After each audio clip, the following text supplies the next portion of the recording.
நிறைய பேர் என்னட்ட சம்மந்தினா என்னன்னு கேட்பேன். இப்போ அந்த சம்மந்தி எப்படி செய்யலான்னு பார்ப்போம்.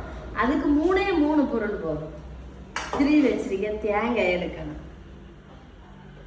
இந்த சம்மந்தியோட சூடு சோறை வச்சுட்டுனா சூப்பராக இருக்கும். வேற ஒன்றும் தேவையில்லை. கேட்டீங்களா, நமக்கு ஒன்றும் இல்லாத நேரம் இது ஒரு எழுப்ப வேலையாக ஈஸியாக முடியும்.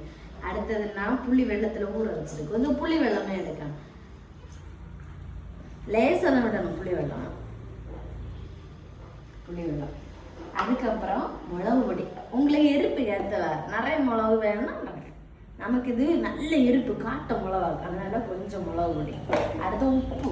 உப்பெல்லாம் போட்டு தான் அரைச்சேன். உப்பு பின்ன இதுக்கு வெள்ளம் வித்தப்பாது. மெயினாக இதுக்கு வெள்ளம் வித்தப்பாது. இவ்வளோத்தையும் போட்டு மிக்சியில் வச்சு அரைச்சி எடுத்தா சம்மந்தி ரெடி. இதில் நீங்கள் காந்தாலி மிளகு போட்டீங்கன்னா காந்தாலி சம்மந்தி. இது தேங்காய் சேர்க்காத இருந்தால் புளி சம்மந்தி. இப்படி சம்மந்தியில் நிறைய விதம் நம்ம செய்யலாம். இஞ்சி வச்சு போடலாம். அப்படி நிறைய சம்மந்தி. இது எழுப்பமான வேலையாக 3 பொருளை வச்சு நம்ம செய்யலாம். இனி இதை அரைப்போம். வெள்ளம் விடக்கூடாது. மெயின் கட்டிடலாம். வெள்ளமே விடக்கூடாது.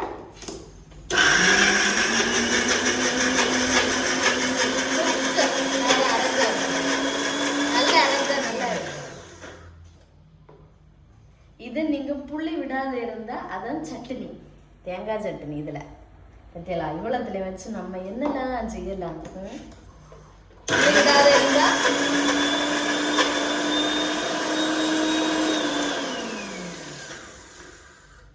சம்மந்தி ரெடி. இதான் மக்களே, எங்க ஊர்ல நாங்க இதை சம்மந்தின்னு சொல்லுவோம். வெளி இடத்துல இது நிறைய பேருக்கு சம்மந்தின்னு சொன்னா தெரியாது, துவரைன்னு சொல்லுவோம். இதான் சம்மந்தி. இனி சம்மந்தி அரைச்சணும்னு எப்படி தெரியுமா? சம்மந்தி இனி என்னன்னு என்கிட்ட கேட்கப்பாது, சரியா? அப்படி ஒரு லைக்கும் போட்டுட்டு மறக்காத ஃபாலோ பண்ணிட்டு போங்க. நான் பாய்.